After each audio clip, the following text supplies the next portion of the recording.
नमस्कार।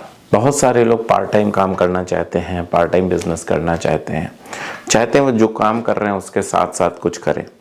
और ये एक अच्छी तकनीकी है, इसी से हम अपना एक अच्छा बिजनेस बिल्डअप कर पाते हैं। क्यों?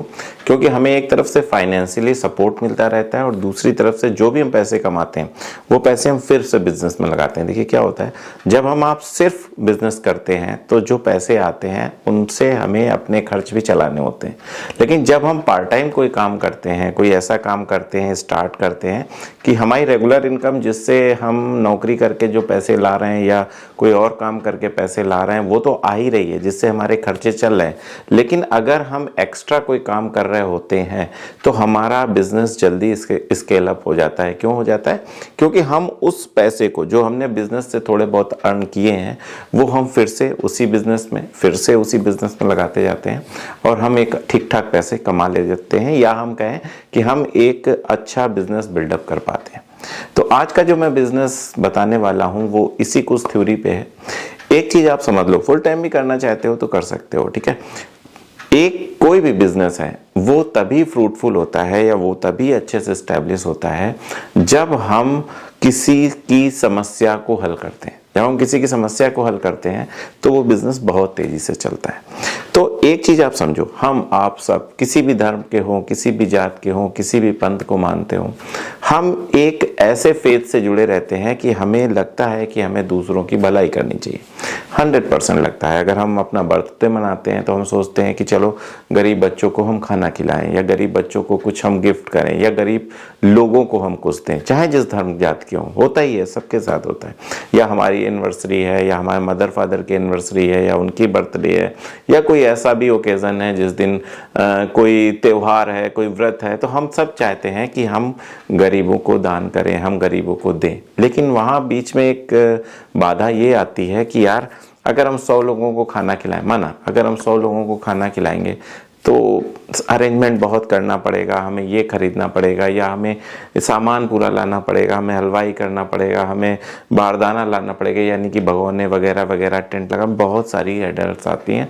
और फिर हम अपने उस जो जज्बा है, जो अपने हमारी जो सोच है उसे हम क्विट कर लेते हैं, हटा देते हैं कि नहीं यार छोड़ो, ऐसा करते हैं, ऐसा कर लेते हैं, ठीक है, शॉर्टकट ढूंढ लेते हैं।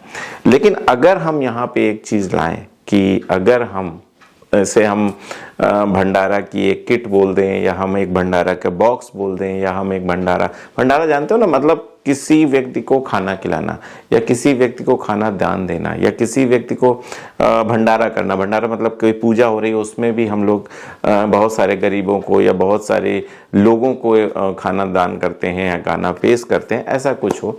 तो उसमें क्या है कि हमारा बिजनेस यहाँ पे कहाँ पे आता है कि हम ऐसे लोगों की मदद करें। ये एक तरीके से एक पुण्य का भी काम है और आपके पैसे भी बनेंगे। देखिए करना क्या है, पहले तो एक सिस्टम क्या हो सकता है। ऐसे बहुत सारे लोग हैं जिनका बर्थडे आ रहा है, या जो बर्थडे में ऐसा करना चाहते हैं, या जो मैरिज एनिवर्सरी में ऐसा करना चाहते हैं, बहुत सारी ओकेजन में जो करना चाहते हैं। तो हमने क्या करना है कि हमें 100 बॉक्स का एक रेट रखना है कि भाई 100 बॉक्स अगर कोई हमसे लेगा, भंडारा बॉक्स कह दो, या गिफ्ट बॉक्स कह दो, या खाने का बॉक्स कह दो, लंच बॉक्स, या XYZ जो भी कह दो, कि भाई हमसे जो 100 लेगा 30 रुपए के हिसाब से अगर हमने माना तो 3000 रुपए, 3001 रुपए का हम देंगे, 100 लेगा, और 200 लेगा तो हम 5001 का दे देंगे। समझो बात को, जितना बढ़ता जाएगा उतना हम रेट कम करते जाएंगे। उस हिसाब से ही हमें अपना मेथड रखना है। अब बॉक्स में क्या हो सकता है, तो बॉक्स में 6 पूड़ी, 5 पूड़ी और सब्जी सूखी हो सकती है, या कड़ी चावल हो सकते हैं, या छोले चावल हो सकते हैं, या राजमा चावल हो सकता है, या पनीर की सब्जी और चावल हो सकता है। ऐसे अब क्या होता है, होगा क्या कि जो आपसे ये परचेस करेगा वो क्या करेगा, आपसे परचेस किया, उसने सस्ते में परचेस किया, जो आप दे रहे हो 3000, 30 रुपये तो मिल पड़ा, और वो जाके सीधा बांटेगा। अभी क्या है, अगर उसे 200-300 लोगों की व्यवस्था करनी होती है या बांटना होता है तो उसे दुनिया की चीज़ें करनी होती हैं। टेंट लगाना होता है, उसे ड्रम लाने होते हैं, उसे कारीगर लाने होते हैं, उसे भट्टी, टेंट, दुनिया का सामान लाना होता है। लेकिन अगर इस तरीके की व्यवस्था आप रेगुलर कर रहे हो तो उसे कुछ नहीं करना है, आपसे सीधे उसने पैकेट लिया, एक स्टॉल पे लगाया और सिर्फ सर्व किया। ना तो उसे डिस्पोजल लेनी है, ना कुछ लेना है, सीधा सीधा पैक्ड है, जिसको देगा वो सीधे खा लेगा। यानी कि एक बहुत इजी और बहुत ही वाजिब रेट पे आपने उसे प्रोवाइड किया। अब बात आती है कि सर ठीक है, आपकी ये बात तो सही है, लेकिन हमें कस्टमर कहाँ से मिलेंगे? अगर हम अपने पॉइंट ऑफ व्यू से कह रहे हैं कि हमारे लंच बॉक्स या भंडारा बॉक्स वगैरह तैयार हैं, तो हमें कस्टमर कैसे मिलेंगे? यानी कि हम उन तक कैसे पहुंचेंगे जिनकी बर्थडे है या जो ऐसा काम करना चाहते हैं या जो दान करना चाहते हैं, वो कैसे पहुंचेंगे? वो किसी भी धर्म में हो सकते हैं, ऐसा नहीं है कि मुस्लिम नहीं कर सकते हैं, सिख नहीं कर सकते हैं, हिंदू ही कर सकते हैं या हिंदू ही नहीं कर सकते, सब धर्म के लोग इसे कर सकते हैं। और सब में ऐसा ही फील होता है कि भाई हमें कुछ करना है, ठीक है। तो वहां तक आपको कैसे पहुंचना है? तो जैसे मंदिर है ना, यहाँ वैसे लोग आते हैं जो थोड़ा सा दान करने की सोच रहे हैं, लेकिन वो उनको ऑप्शन नहीं मिल रहा है, तो वहां पे आप पंपलेट चिपका सकते हो, लगा सकते हो। ऐसे ही सारे गिरजाघर में लगा सकते हो, गुरुद्वारे के सामने लगा सकते हो, या मस्जिद के आसपास लगा दो, कहीं भी आप जहां भी आप लगता है। तो एक ऐसी जगह पे आपने अगर पंपलेट लगाया कि भंडारे के लिए, या आप अगर अपने बर्थडे पे दान देना चाहते हैं 100 लोगों को, तो 100 बॉक्स का पैकेट इतने रुपए का, 3000 का, 4, वो अपने अपने शहर के हिसाब से आप अपना रेट जो है डिसाइड कर लेना।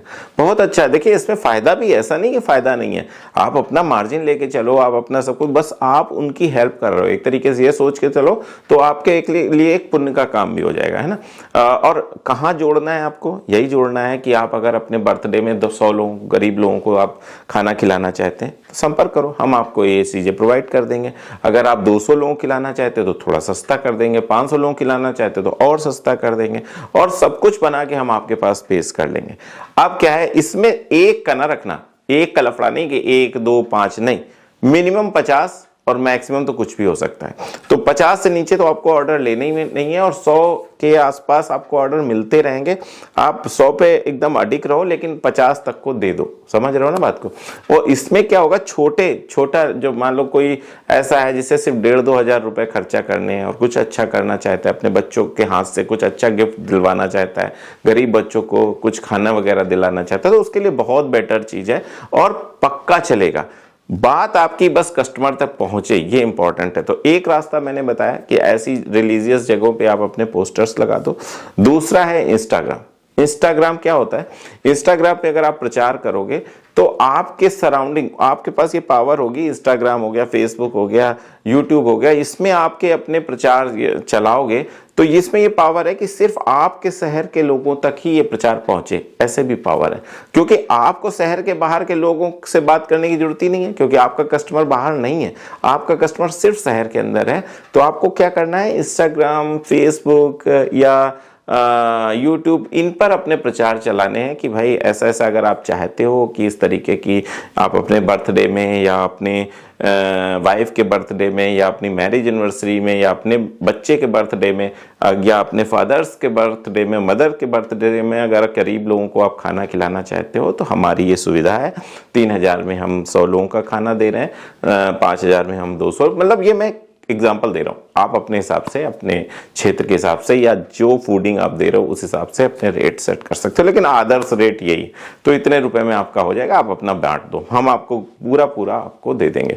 तो ये आपने वीडियोस चलाए फेसबुक पे, इंस्टाग्राम पे और बैनर्स लगाए, पोस्टर्स लगाए, तो आपका काम चल निकलेगा। इसके लिए ये भी जरूरी नहीं है कि कहीं आपका एक ऐसी जगह किचन हो जहाँ पे मतलब लोग आते जाते हो, नहीं, आप तो ऐड चला रहे हो ना, ऐड। और क्या करो, उस डिब्बे के ऊपर भी ऐड चला सकते हो कि अगर आपको चाहिए लोगों को, अगर उस डिब्बे में बस ये ना लिखना कि गरीब लोगों को, क्योंकि वो ना मतलब किसी के हाथ में जा रहा है, उसे ये फील ना हो कि नहीं ये वो खाना है जो गरीबों के लिए हो। ये कतई किसी भी भूल के भी ना लिखना, बस ये लिखना food service for enquiry for food service डिब्बे के ऊपर। बाकी जगह सब जगह आप ऐसा लिखो कि आप अगर डोनेट करना चाहते हो, आप ये करना चाहते हो, आप वो चढ़ना, तो ऐसा करो।